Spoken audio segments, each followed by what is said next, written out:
కవిం పురాణం అనుశాసితారం అణోరణీయాం సమనుస్మరేద్యః సర్వస్య ధాతారమచింత్య రూపం ఆదిత్యవర్ణం తమసః పరస్తాత్. ప్రయాణకాలే మనసాచలేన భక్త్యా యుక్తో యోగబలేన చైవ భ్రువోర్मध्ये ప్రాణమావేశ్య సమ్యక్ సతం పరం పురుషముపైతి దివ్యం.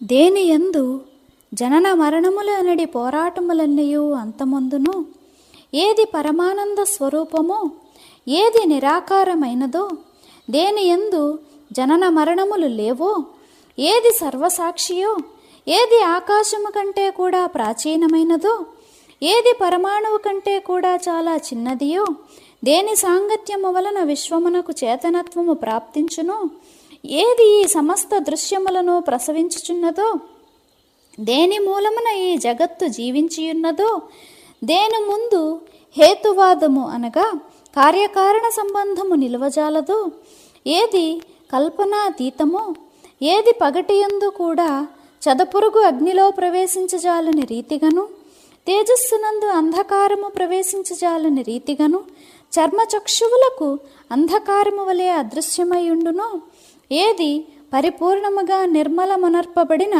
సూర్యుడనడి కిరణముల రాశియో, ఏది జ్ఞానుల పట్ల ఎల్లప్పుడూ ఉదయించి ఉండెడి సూర్యుని వంటిదో, మరియు ఎవని పట్ల లక్షణము శబ్దాభిప్రాయమును సూచించడి శబ్దశక్తి వలన కూడా అస్తమించెను అనడి శబ్దమును ప్రయోగించుటకు వీలు కాదో, ఆ నిర్దోషుడు పరిపూర్ణ స్వరూపుడునగు బ్రహ్మమును ఎవడు మరణ సమయమున శాంత చిత్తముతోనూ జ్ఞానపూర్వకముగాను స్మరించునో, ఎవడి బాహ్య శరీరముతో పద్మాసనమున కూర్చుని ఉత్తర దిశ వైపు ముఖము నుంచి కూర్చునునో, ఎవడు కర్మయోగమనడి శాశ్వత సుఖమును పూర్తిగా తనలో తాను నింపుకొని లోపలనే ఏకత్రితమునర్చుకొనిన మనశ్శక్తితోనూ మరియు బ్రహ్మస్వరూప ప్రాప్తి కావలననడి ప్రేమతోనూ అతి శీఘ్రముగా ఆత్మస్వరూప ప్రాప్తికై సిద్ధమునర్చుకొనబడిన యోగ సహాయము వలన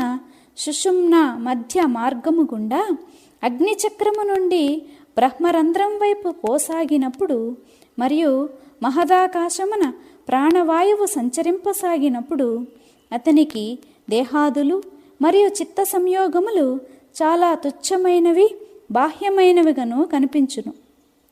కానీ ఎవడు మనశ్శాంతి వలన జాగరూకుడై ఉండునో, భక్తి భావనతో పరిపూర్ణముగా నిండియుండునో, యోగశక్తి వలన చక్కగా సిద్ధుడై ఉండునో, అట్టివాడే జడము మరియు అజడములను లయమనర్చగలడు. అతడు భ్రూ మధ్య భాగమున తిరుగుచుండును.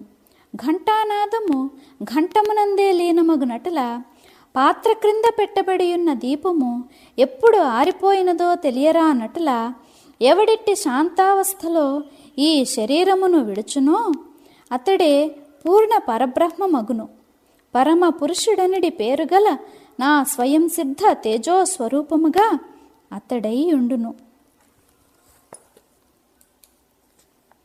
యదక్షరం వేదవిదో వదంతి విశంతి యద్యతయో వీతరాగాః యదిచ్ఛంతో బ్రహ్మచర్యం చరంతి తత్తే పదం సంగ్రహేణ ప్రవక్ష్యే. అన్ని విధములకు జ్ఞానములకు అంతిమము చరమసీమము అయ్యున్న సర్వశ్రేష్ఠ జ్ఞానగణియగు జ్ఞానుల బుద్ధి అక్షరమని చెప్పునట్టిన్ని ప్రచండ వాయువు వలన కూడా ఎన్నడూనూ ఎగురనట్టి దిన్ని అగునదే నిజమైన ఆకాశము. ఇటుల కాక అది కేవలము మేఘమే అగునెడల అది వాయువు ముందు ఎటుల ఆగగలదు? ఇందువలననే జ్ఞానులు మాత్రమే తెలుసుకొనదగినట్టి దీన్ని, జ్ఞానము వలన మాత్రము కొలవదగినట్టి దీన్ని, స్వాభావికముగా అక్షరమైనట్టి దీన్ని, అయినదగునది ఎన్నడునూ తెలుసుకొనబడజాలదని చెప్పుదురు. కాన వేదము నెరిగిన వాడు అక్షర అని చెప్పునట్టి దీన్ని, ప్రకృతికి భిన్నమైన దీన్ని, సచ్చిదానంద స్వరూపము కలదిన్ని, విషయములందలి విషయుక్త ఖండమును తీసివేసి లేదా వదిలివేసి సమస్త ఇంద్రియములను నిర్మలమునర్చి ఉదాసీన వృత్తితో శరీరఛాయలో కూర్చునియున్న విరక్త పురుషుడు కూడా ఎల్లప్పుడూ కావలనని కోరుకొనునట్టి దీన్ని, ఇచ్ఛాహీనుడగు పురుషుడు కూడా వాంఛించున దీన్ని, కొందరిచే అనురాగము వలన బ్రహ్మచర్యమనడి కఠోర వ్రత సంకటములను కూడా లక్ష్యము చేయక కఠోరముగా తమ ఇంద్రియములను నిర్బలమునర్చునట్ల చేయించినట్టు దీన్ని అగు ఆ దుర్లభము అచింత్యము మరియు అనంతము అగు పదమును పైన చెప్పిన రీతిని మరణ సమయమున నన్ను స్మరించు పురుషుడు పొందును. కానవో అర్జున, నీవు జయప్రదుడ ఒకటకై ఒక పని చెయ్యవలను. మనస్సునకు స్వాభావికముగా గల బయటకు పరిగెత్తు అలవాటును మాన్పవలను. దానిని ఎల్లప్పుడూ హృదయమున వసింపచేయవలను. ఇటుల చేయునెడల సమస్తము తనంత తానే తెలియగలదు. సర్వద్వారాణి సంయమ్య మనోహృది నిరుధ్య చ మూర్ధ్యాధాయాత్మనః ప్రాణం ఆస్థితో యోగధారణా. ఇది ఎటుల ఎప్పుడు తటస్థించును అను సంగతి ఇంద్రియ ద్వారములనన్నింటినీ చక్కగా నిగ్రహించి మూసివేసినప్పుడే వచ్చును. ఆ స్థితిలో మనస్సు సహజముగానే లోపలనే అణిగియుండును. అణచివేయబడి ఉన్న ఆ మనస్సప్పుడు హృదయమునందే పడియుండును. కాళ్ళు చేతులు విరుగుట వలన అంగవైకల్యము పొందిన వ్యక్తి ఎన్నడునూ ఇల్లు విడిచి బయటకు పోని రీతిని మనస్సు కూడా చక్కగా లోపల బంధింపబడి ఉన్నప్పుడు మానవుడు ప్రాణవాయువు ద్వారా ప్రణవము అనగా ఓంకారమును ధ్యానించవలను. అప్పుడు క్రమక్రమముగా ఆ ప్రాణవాయువును బ్రహ్మరంధ్రము వరకు తీసుకుని పోవలెను.